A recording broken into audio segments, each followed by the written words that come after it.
Nowadays, we hear the word treaty, along with the voice, as part of the Uluru Statement. The Prime Minister has expressed his commitment to these ideas on more than 30 occasions. While words like a voice, treaty, and truth-telling hold an appealing ring, their true significance and underlying intentions derive from a perspective deeply rooted in racism, divisionism, and an absolute lack of genuine desire for reconciliation. Allow me to illustrate this with an example. Let's consider a geopolitically conflicted area, such as the Israel-Palestine conflicts. On one side, we have Israeli citizens and their representative government. On the other side, we have non-Israelis and their respective leaders. These entities can choose to engage in war, negotiate peace, draft treaties, or appoint representatives to voice their concerns. Within these negotiations, both parties possess items of value that can be exchanged to facilitate an agreement. Land for land. Access to borders in exchange for access to the ocean. Water rights for monetary compensation. The process is transactional. An equilibrium is sought and a treaty can be achieved. Now, let's shift our focus back to Australia. Who are the parties involved? Prior to the 1967 referendum, the Indigenous people of Australia were not considered citizens of this country. Therefore, as a separate entity outside the white Australia, they could declare war, negotiate peace, or sign a treaty, or demand representation or a voice.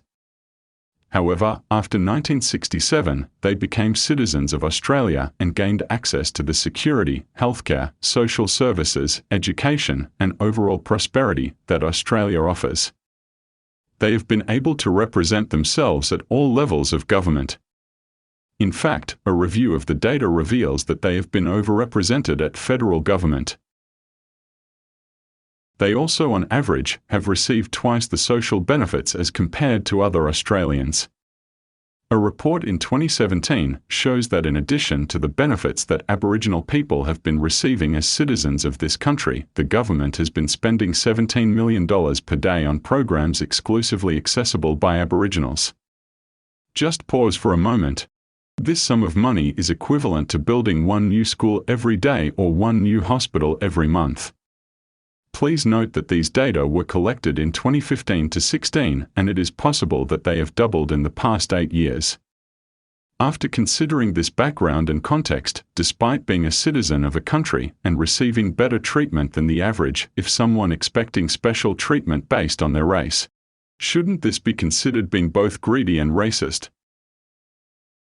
While a treaty might seem like a path toward reconciliation, we are strongly skeptical that a treaty or a voice to Parliament will genuinely contribute to reconciliation for several reasons. First of all, there is no logical way to structure the negotiation to draft a treaty. Let's look at the parties negotiating the treaty. On one side we have the government, and other side will be an Aboriginal representative body. It is not clear who this Aboriginal body will be, how are they selected and appointed and funded. On the other hand, we have the government. It's not clear if the government will be representing 100% of Australians or only the 3% Aboriginal population or the 97% non-Aboriginal population. If the government is the representative of the 97% of the Australians, will the government negotiate with the interests of the 97% non-Aboriginal Australians in mind, or solely care about the 3% Aboriginal population?